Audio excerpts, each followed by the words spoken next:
유엔의 목표와 원칙을 지키며 전 세계 시민들의 참여를 독려하는 비영리 단체 유엔 협회 세계연맹. 평화와 인권 그리고 지속 가능한 발전 등을 위한 프로그램을 진행하고 있는 이곳에서 새롭게 외치는 목표가 있습니다. 바로 시티프레너스인데요. 과연 시티프레너스의 목표와 발전 방향은 무엇인지 명견만리에서 만나봅니다. 자, 먼저 저희 시청자 여러분들께 인사 한 말씀 부탁드립니다. 네, 안녕하세요. 저는 유엔협회 세계연맹 김용재 사무국장입니다. 만나 뵙게 돼서 반갑습니다. 아유, 네, 예, 어서 오십시오. 반갑습니다. 저희가 유엔이야 너무나 잘 알고 있는데요. 유엔 협회 세계연맹은 어떤 걸까요?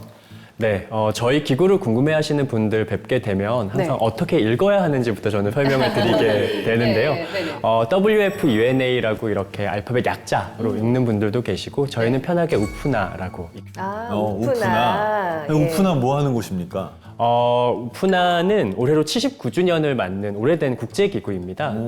보통 이제 유엔이 설립된 1945년을 기준으로 해서 이제 그 이듬해에 설립된 국제기구고요. 이제 사실은 이제 엘리노어 루즈벨트라는 미국 루즈벨트 대통령 영부인이 이제 주도해서 만든 기구인데요. 80년 전에는 지금처럼 정보통신 기술이 발달해 있지 않았기 때문에 각국의 유엔 협회를 설립하고 그 유엔 협회들을 통해서 유엔이 바라는 어떤 목표라던가 각 시민 사회에서의 어떤 니즈를 유엔에 전달하는 그런 교량 역할을 하는 기구로 설립이 되었습니다. 그렇군요. 네. 세계라는 걸 관점에 놓고 볼 때 세계에 어떤 기여를 하고 있는 거잖아요. 그게 평화가 됐건 교육이 됐건 무슨 환경이 됐건 네, 이런 부분에 있어서 구체적으로 어떤 기여를 합니까? 네, 가장 중요하게는 저희는 이제 결국 유엔이 그 시대의 어떤 화두로서 뭐 인권, 평화, 지속 가능성 같은 이제 화두를 지향하면 그걸 지원하는 역할을 하고 있고요. 가장 핵심적으로는 1987년부터 유엔이 이제 지속 가능성이라는 개념을 제시를 하고 인류가 과연 이 지구라는 별에서 계속해서 이제 살아갈 수 있을 것인가라는 문제를 고민을 하기 시작을 했는데요. 2015년에 이르면 지속 가능 발전 목표라는 17개 항목을 이제 설정을 해서 유엔 산하기구나 또 193개 회원국들이 함께 추구하는 목표로 지향을 하게 됩니다. 네. 저희 우프나에서는 크게 3가지 방법으로 여기에 지원을 하고 있는데요. 네네. 우선 첫 번째는 결국 유엔에 뭐 수백 개의 산하기구들이 있지만 제일 중요한 건 안전보장이사회라는 조직입니다. 결국 거기서 의사결정을 하게 되고요.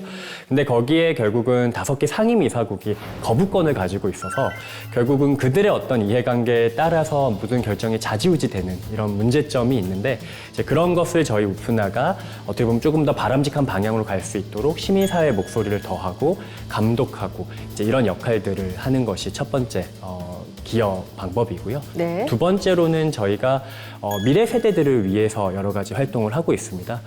저희는 이들에게 조금 더 희망과 기회를 줄 수 있고 글로벌로 시야를 돌릴 수 있게끔 하는 방법들을 여러 가지로 모색을 해서 유엔의 전문가 교육이라던가 캠프, 또 ESG 트레이닝 이런 것들을 많이 진행을 하고 있습니다. 그리고 이제 마지막으로는 조금 유엔이라고 생각했을 때 잘 떠올리지 못하시는 부분인데요. 네. 기업과 스타트업들 그리고 그런 것을 투자를 연결해주는 그런 생태계를 조성하고 있습니다. 왜 이런 거를 유엔이 하게 되었냐라고 하면 사실 2030년까지 저희가 17개 유엔 목표를 달성하자라고 목표를 세웠는데 네. 거기에 소요되는 재원을 계산해 보니까 135조 달러 정도가 필요하다라는 게 나왔어요. 근데 이게 단순하게 193개 회원국이 분담을 한다고 해도 각 국가가 한 1,000조 원 정도를 모아야 되거든요. 그러니까 한국이 경제 대국이지만 그런 예산을 낼 수가 없는 것처럼 네. 이제 모으기 어려운 돈인 것이죠. 그래서 이거를 저희가 우프나에서 찾은 대안은 결국은 혁신적인 기술 그리고 솔루션을 가진 기업 또 스타트업들이 본인들이 가진 것들을 어떻게 보면 인류의 미래를 위해서 활용하는 방법을 좀 찾을 수 있게끔 인센티브를 제공하고 네. 그런 것을 노력을 하는 곳들이 또 그 결과물을 키울 수 있게끔 투자자들을 연결하는 장을 이제 유엔과 우리의 지자체들이 같이 힘을 합쳐가지고 그런 프로그램들을 운영하는 것들을 저희가 하고 있습니다.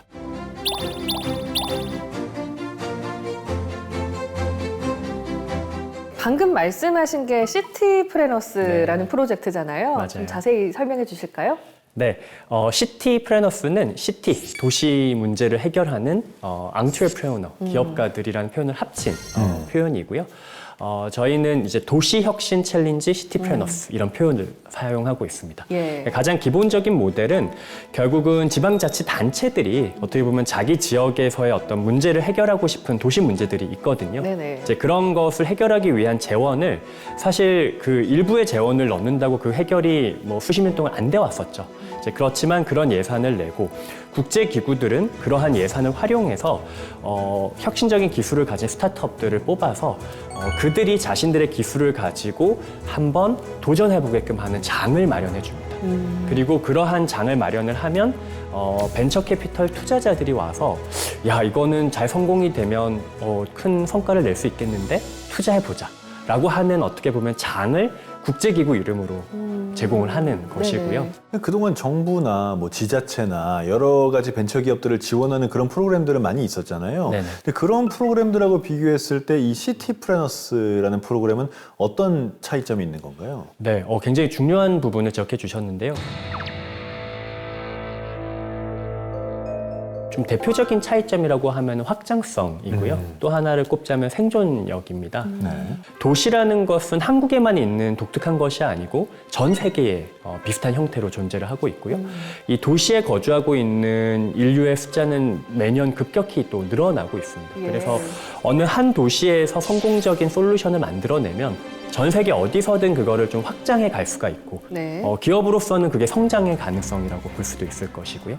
그래서 이제 그런 것들을 저희가 이 프로그램을 통해서 이제 포커싱을 했고 그 덕분에 저희 프로그램 참여했던 스타트업들이 글로벌로 진출하고 성장하고 또 사실 스타트업들이 뭐 5년 이상을 생존하는 확률이 굉장히 낮습니다. 근데 다른 어떤 지자체에 사는 것보다 2배 이상의 확률로 생존을 하고 있어요. 네. 그래서 이제 그 기업인들은 사실 뭐 좋은 일을 하려고 하시는 게 아니라 본인이 생각하는 기업을 잘 일구려고 하시는 건데 그 결과로서 지구의 어떤 지속 가능성에 또 기여를 하시는 결과를 가져오는 것이라서 뭐 윈윈이 아닐까 생각을 하고 있습니다.